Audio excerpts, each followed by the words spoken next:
Hi, Tanya from Created Health, Nutrition and Fitness. I'm really excited to share with you the latest research on Alzheimer's disease. So if you'd like to look at the research paper yourself, it's called Hyperglycosylation is a metabolic driver of Alzheimer's disease. Now, this is cutting edge research. It was only published on the 9th of June 2026. So really new research that has come out in regards to Alzheimer's disease, dementia, those sorts of things. Now, there's a lot of great research currently being done around it. There's clinics in America that are not only slowing down dementia and Alzheimer's disease, but they're also reversing it. So the research around it's really exciting, and for years we've looked at amyloid plaques and taught proteins and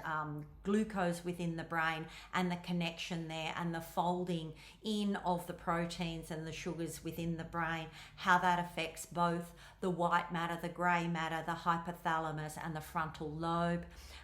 In relation to Alzheimer's disease and dementia.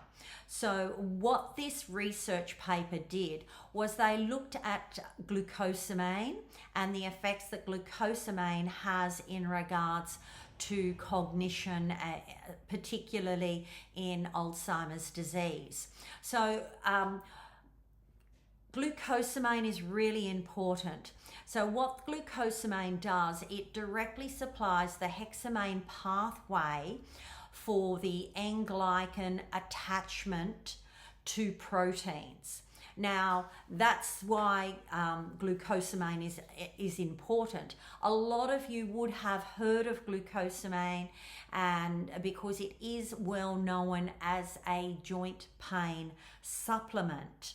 But the research looked at glucosamine supplementation and the possible influence, if not acceleration, of Alzheimer's disease, the pathophysiology within the brain.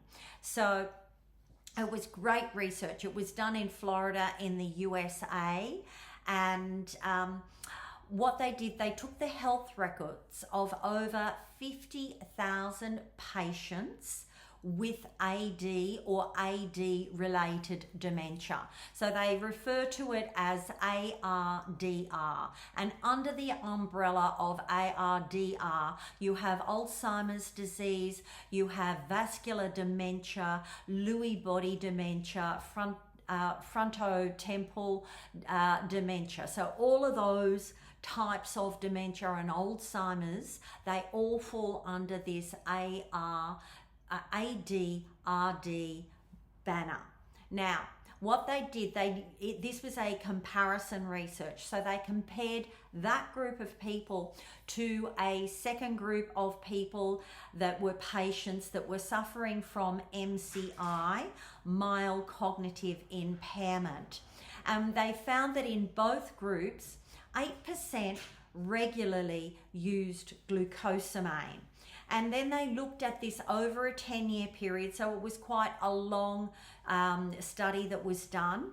And they looked at the survival analysis, and the research discovered that there was a 25% increase in mortality rate for glucosamine users in the ADRD group, those that already had dementia, so Alzheimer's disease, vascular dementia, Lewy-Body dementia, and frontotemporal dementia. So there was a 25% increase in mortality rate in that group of people.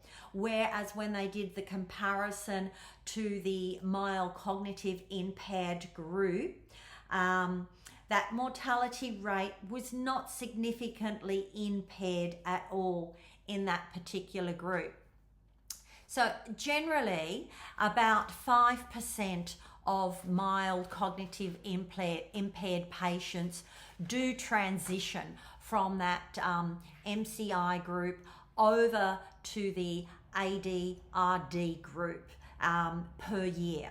So, you know, they will eventually, if it's not addressed and not attended to or medicated or whatever, if there is no intervention in that group, 5% of those mild cognitive impaired patients will actually transition over to the other group.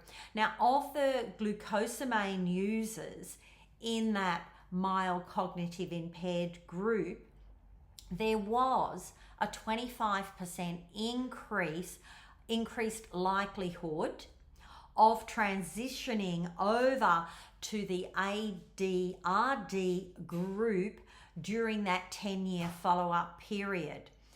So the total number of individuals transitioning from the mild cognitive impaired group over to the Alzheimer's disease and Alzheimer's related disease group for this time period increased from a 48% up to a 60% when they were taking glucosamine. So they actually discovered that it did have an impact.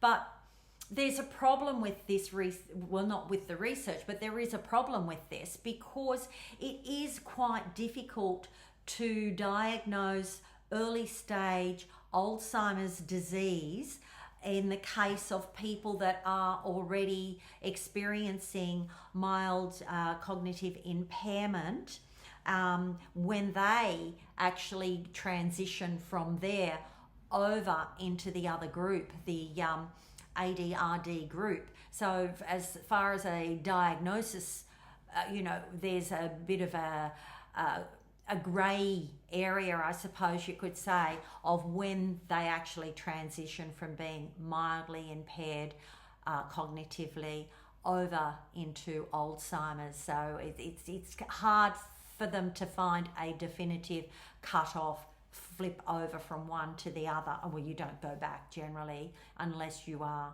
looking at lots of different interventions.